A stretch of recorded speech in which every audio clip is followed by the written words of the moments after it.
establishment figures, including the editor of the Times, William Rees-Mogg.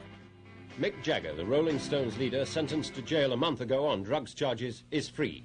Earlier today, he won his appeal against the prison sentence, and tonight he flew by helicopter to an outside broadcast location 30 miles from London to appear in World in Action. Publicity since the case has shown up a split between the society which resents the anarchy of people like the Stones and that which favours greater individual freedom. Tonight, World in Action examines the reasons for this split. You're often taken as a sort of symbol of rebellion. Do you think that the society that you live in is one you ought to rebel against, or do you think you're rebelling against it? Yes, definitely rebelling against it. I mean, not in the obvious way that a newspaper or pop sort of headline would do it. But obviously we feel there are things wrong with society. But I haven't, until very recently, been into this kind of discussion at all, because I haven't really felt it's been my place. Lord Parker today said you have a great responsibility which has been so much pushed upon us, rather. You know, the influence that we have has been pushed upon us, especially doing this drug thing. We was once asked to make certain pronouncements on it, where this is really, all this kind of thing is really part of one's private life, you know. Before this, I didn't really want to talk about it. You know. By the time Paul McCartney was charged with growing marijuana on his farm, a certain levity had even crept into the news reports. As he left the court, McCartney, who'd been given 2 weeks to pay the fine, said, "The judge is a great guy." It was said in court that you had considerable interest in horticulture. Now, this might surprise some of your friends. When did this start? A couple of years ago, you know. And where have you been doing your gardening, etc.? At the farm, you know, yeah. My dad's a keen gardener, you know. I think it's rubbed off. It was said that those seeds had been sent to you. How did you come to grow them?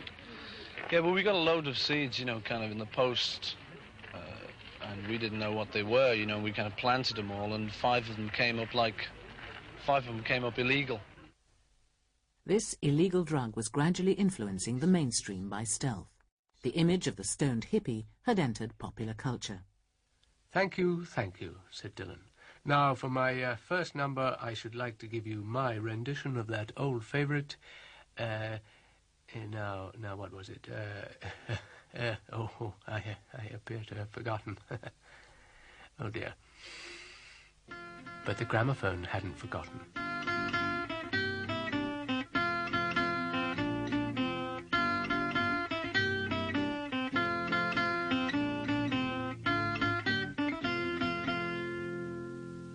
Second verse.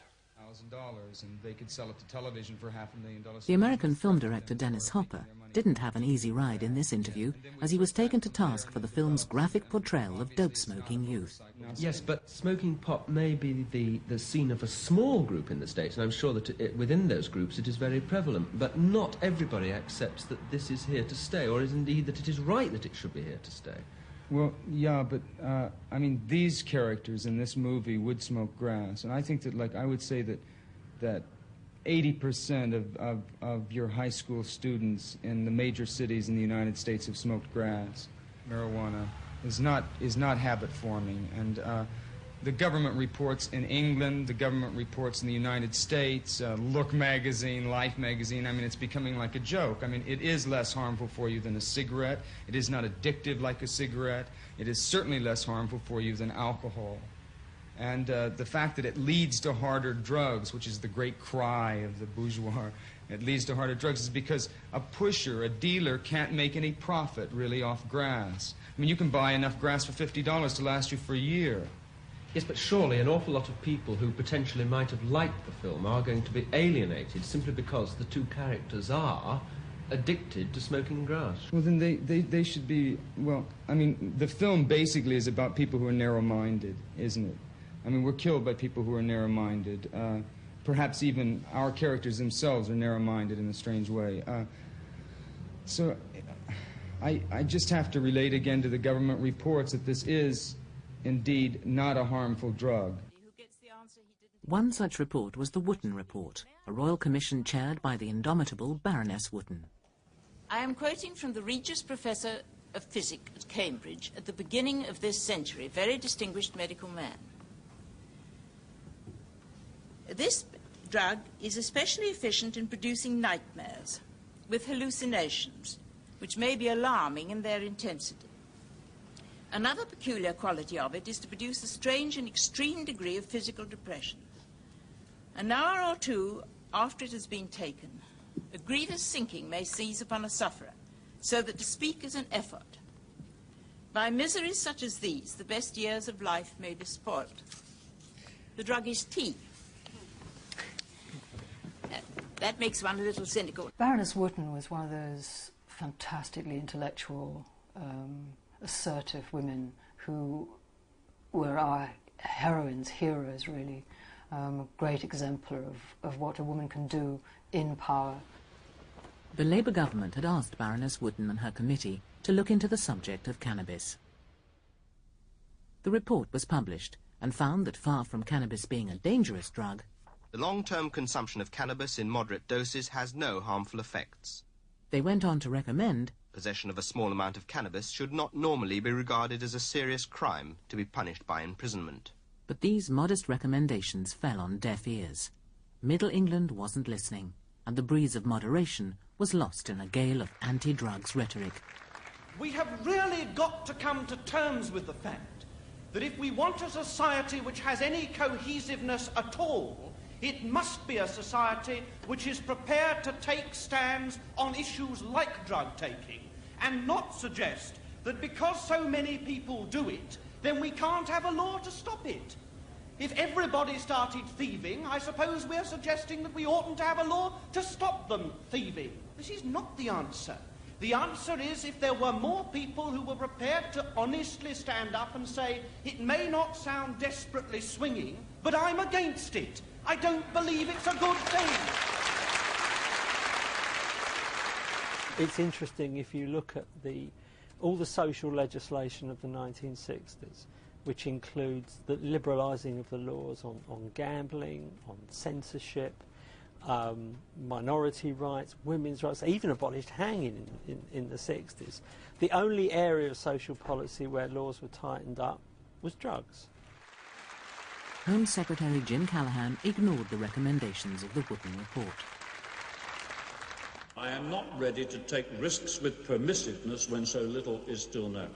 You have to be kind of a bit cynical about this, because the only time that the government actually puts in a royal commission is when they actually don't want to do anything about a topic, and it's a way of kicking the issue into the long grass. What kind of, the authorities were holding firm, but had they taken notice, they would have sensed public opinion was slowly turning. When Shirley MacLaine talked openly on television about smoking pot, she kept the audience's sympathy. What kind of stand do you take in these areas? I mean, for instance, take drugs, things like pot. I mean, have you smoked pot? Oh, sure. 2 martinis will knock me flat. Pot, I just sort of sit around, you know. Imagine oh, it's a big subject. Of course, marijuana, in my opinion, should be legalized. First of all, you'd have wall-to-wall prisons if you really meant that everybody who smoked it had to go to jail. So, I mean, how can you possibly enforce the law, for God's sake? Yeah. You'd be trampling over bodies to get to the next cigarette. So that's sort of dumb. But I think that the important thing is not whether pot should be legalized, but why they're smoking it. Why do they feel this necessity to zonk out so prevalently? Why is this checking out so en masse? Why do they feel so demoralized? That's the stuff I think we ought to be talking about. The spirit of inquiry was prevalent in the 70s, as the media turned its attention to the science of pot. No avenue was left unexplored, no stone unturned in our search for facts.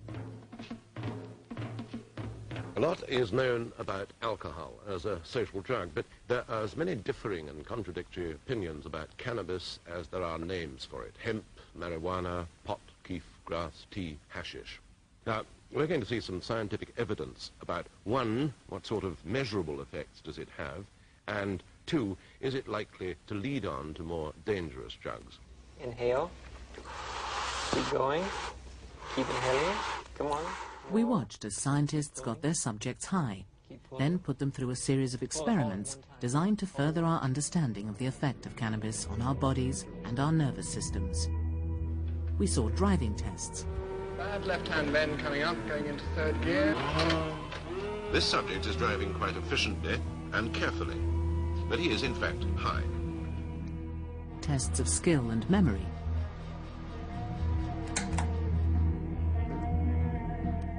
People wired up to machines.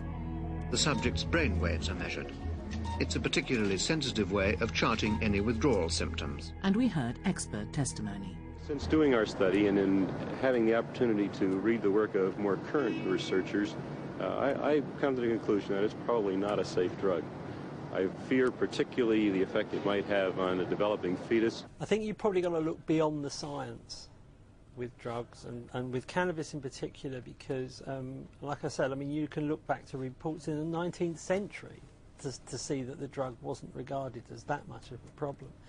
But I think it became symbolic, really. It became symbolic of kind of instant gratification, or just some general symbol of moral malaise. Here we've got examples of whole nations being made effete, and I won't mention any names of nations. Well, why not? But, well, because I've got a lot of friends in all of them. But there are nations who will have one soldier with one gun and 100 on the opposite side turn tail and run, because they're soaked in pot. At the end of the 70s, punk rockers were of the same opinion. They turned their backs on the music and the drugs of the previous generation. Mods, skinheads, punks, we all wanted to be up and going. And that was the energy of the music. It wasn't laid back. You didn't want to just think, hey man, this music's fantastic. You take me to another planet, all that sort of stuff. No, they didn't any of that. And none of the cerebral stuff. It was just very much bang, bang, bang, bang.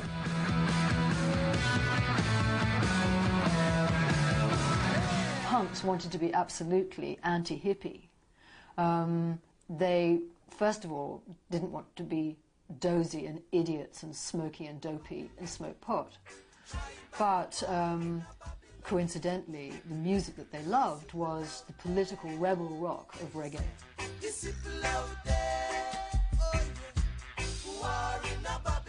Ah, it's a punk connection. Interesting. Well, on the surface, the punks were very down on dope because they said, no, that was part of the whole hippie thing. And you know what they thought of hippies, you know, boring old farts and set them on fire and the rest of it.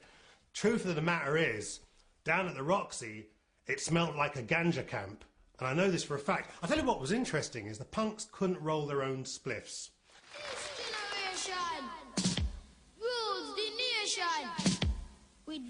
Within a few years, both punk and reggae became embraced by the mainstream, albeit in a more watered-down form. These cheerful children took this song to #1 in the charts, and most of the people who bought it would have had no idea that it was really a song about smoking marijuana. Pass the dutchie on the left hand side. Pass the dutchie on the left hand side. It a go bun. Give me the music, make me jump and come. It a go done.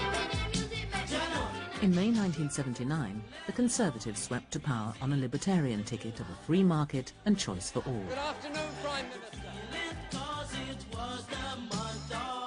By now, millions of people were risking prosecution by trying cannabis for themselves. Increasingly, these people were neither rebels nor rock stars, but ordinary men and women with jobs and families.